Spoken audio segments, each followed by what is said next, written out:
At Whitman County Emergency Management, we own and operate all of the radio infrastructure that is used by any first responder anywhere in Whitman County at all times. When you dial 911, you don't have time for a dispatcher to have to repeat an address 3 times to the cop.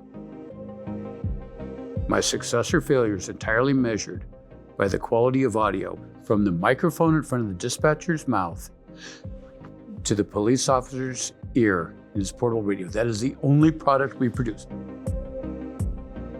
We have a very, very large coverage area, 22 radio sites over just under 2,000 square miles.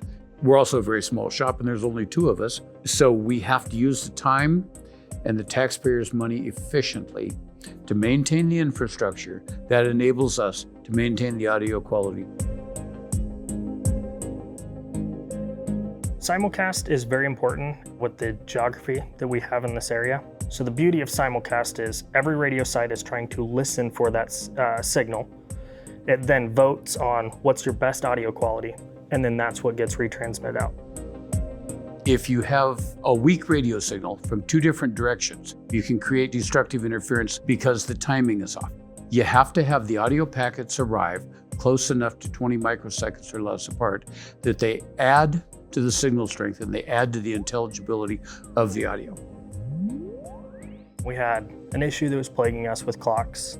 There would be times that throughout the night, we would be logging into the system just to make sure, are things okay?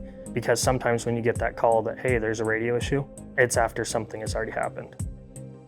We used what was considered the gold standard in the industry of clocks for simulcast.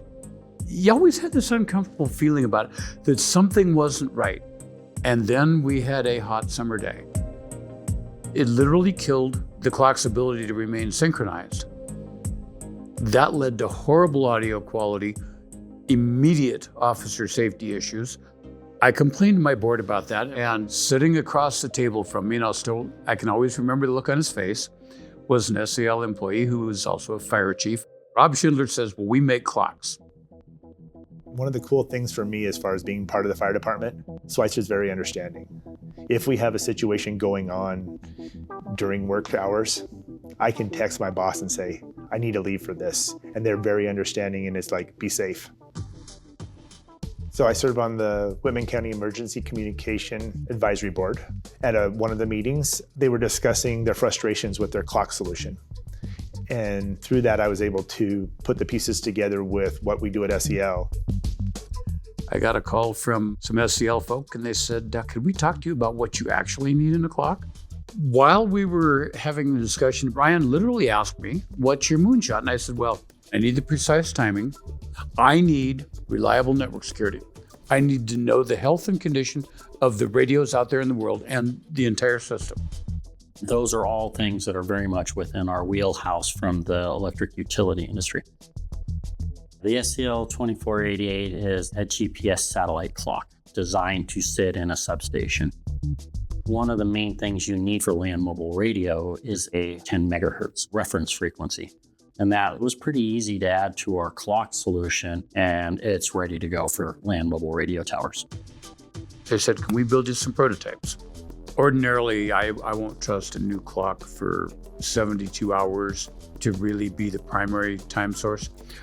But when we put the SEL clocks in, a day and a half later, all of my gold standard clocks had been voted off the island, and the prototypes were chosen by the device as the most stable time source.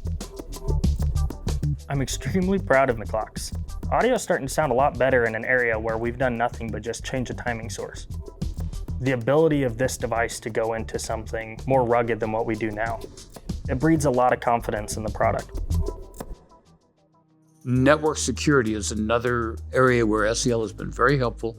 Because of SEL's SDN, our network is separate from the rest of the world, and our attack surface is very, very, very, very limited.